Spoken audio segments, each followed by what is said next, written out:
Ordre des enseignantes et des enseignants de l'Ontario. Pratique exemplaire.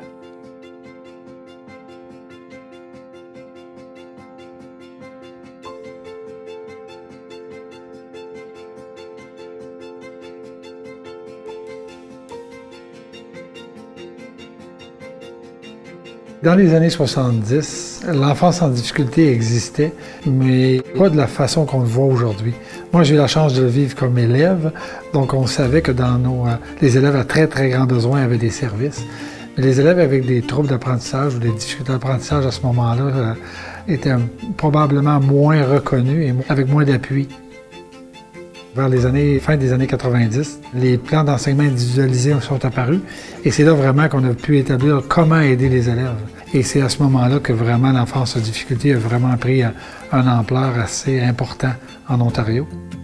Chaque élève a sa propre entité et de plus en plus d'élèves ont des besoins très, très spécifiques et de plus en plus à grands besoins.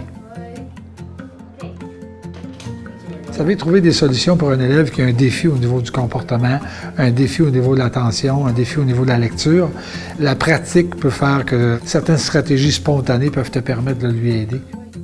Ça prend non seulement un travail d'équipe, mais vraiment une réflexion pour comment les aider. Lorsqu'on réussit à aller chercher l'ensemble des stratégies possibles, et ça, c'est par l'entremise de lecture, de recherche, d'échange, de travail d'équipe, de coaching. C'est ce qui fait qu'on est capable de cheminer dans nos façons de faire.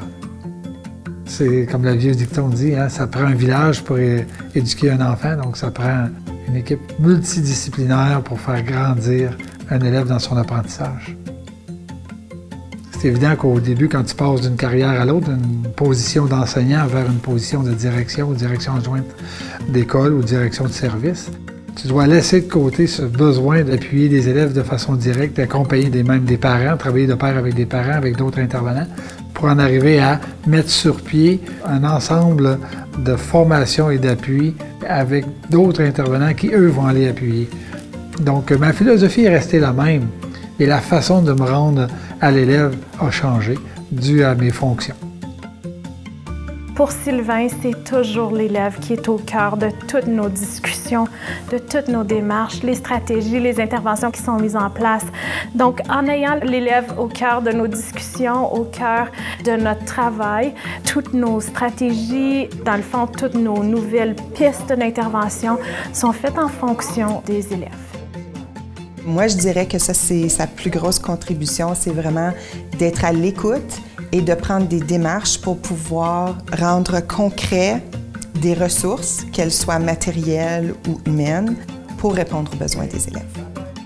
Sa connaissance, son désir de répondre aux besoins ont permis de mettre en place des outils, mais aussi de nous faire cheminer en tant que système éducatif. Moi, ce qui me garde motivé encore, c'est vraiment le désir de continuer à faire ce que je fais là, parce que je ne peux pas voir de ne plus le faire.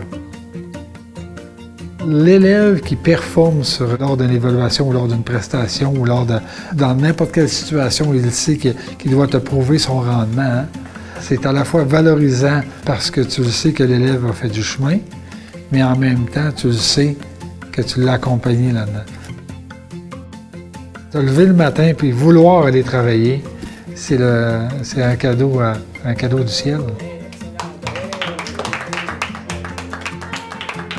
Visitez oeeo.ca.